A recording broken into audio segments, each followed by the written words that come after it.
So if I can maybe interject and ask, because I am genuinely curious, and I don't know if we've like specifically spoken too much about kind of behind the scenes of Quarantine Kettlebell Club.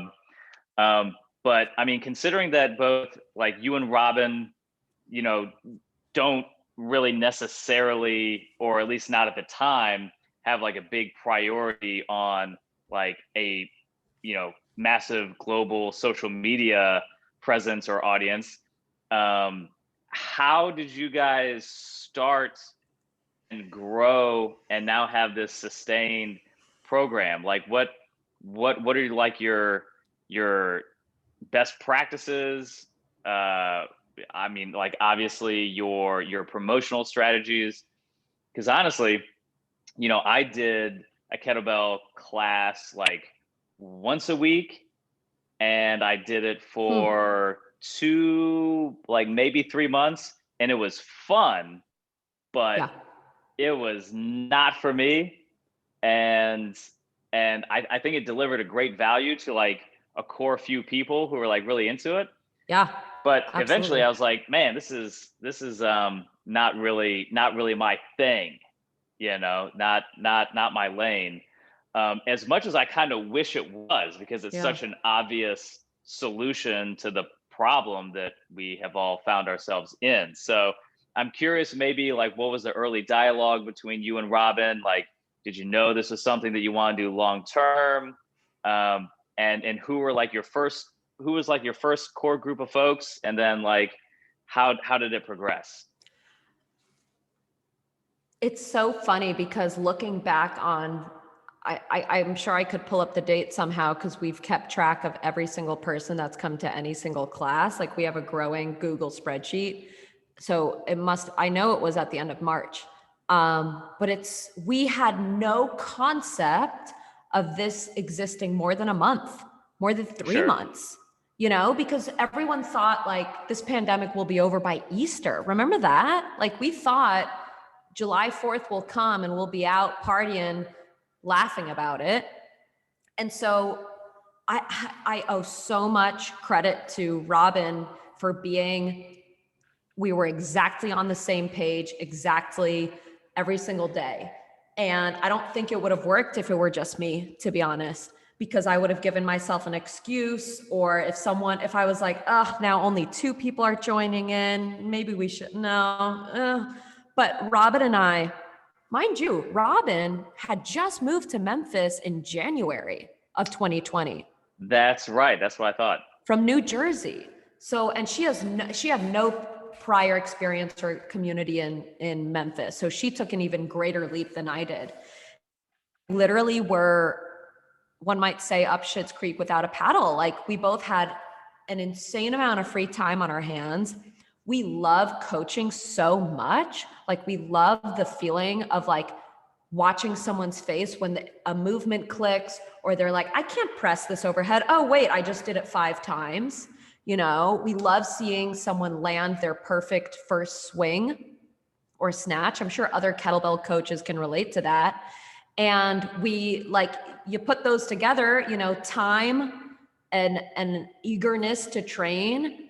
I mean, we also knew that people were going to slip into bad spirals of bad habits or depression if they didn't have something that was accessible to them. And so we just kind of went out on a limb. She reached out to her independent clients that she had taught previously in New Jersey, and also any ones that she was teaching in Memphis at the time. I did the same. I reconnected with my dozens of clients that I left in Chicago and got them on board like ASAP, because I had never considered virtual training as an option. Like when I left Chicago, I was like, bye, here, I'm going to pair you with this trainer because I'm not leaving you alone, but see ya. I don't know, this is goodbye. And, a year later, I was training like half of my clients again. It's pretty great. And yeah, so we just hobbled together this kettlebell class. We had it all different hours because, again, our schedules were so free. And then people started spreading the word. And I think it was $10 a class at first. And they're always hour long. The structure is still the same. It's an hour long class. We begin with a 10 to 15 minute mobility class. Robin is a mobility queen. She loves that stuff. So I usually let her take the reins when we're teaching together. We get into strength and skill training. Like whether you've never picked up a kettlebell before or you have an SFG cert, you would definitely have fun with these classes. And then we typically started to finish with a conditioning or a core finisher, and boom, we were done in an hour. And it was $10 for the people to just join via Zoom. We always used Zoom as our video platform. And it just snowballed from there, really. And don't get me wrong, there were some classes where only 2 people were signed up. There was a class where we taught it and it was literally only Robin's mother. And there have been classes where 12, 15 people are shown up. And we've taught people everywhere from the most west is LA and the most east is Switzerland and France. So it's pretty friggin' cool what we've been able to do. In fact, tonight, as this podcast is being recorded, I'm teaching a class with Robin tonight. And yeah, I mean, it really just snowballed from there, and it seemed like the best thing for everyone. Yeah, therein lies, I think, a pretty important message. I just had one of the coaches roundtable calls last night, and there was a couple of new trainers in the scene. Like one was kind of thinking about starting a gym, kind of pivoting into fitness full time in that regard. And then another guy who, just got certified in the midst of the pandemic, and is like, what do we do?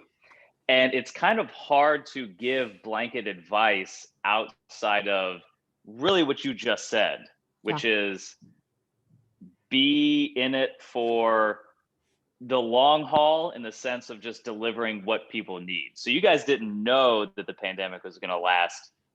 Who knows how long it's going to last. But it sounds like you guys had the attitude of, we're going to keep this up for as long as people need it. And there's a little bit, and then the flip side to that coin is, you can't be entitled to the business just because it's a good model. You have to be okay with the mornings where one person shows up. Or sometimes no people show up. I had a kettlebell class that I did, kind of independently in the context of a big box gym. And it was just something that I stuck on the calendar that was really just an extra thing for my one-on-one clients, because group training really wasn't a thing. So it was kind of like a pet project. But the only space I could stick it into my schedule was 6:30 in the morning. On, I think, Tuesdays. And some days it was just me. A lot of days it was just 1 or 2 people. Sometimes it was 5, 6, or a dozen.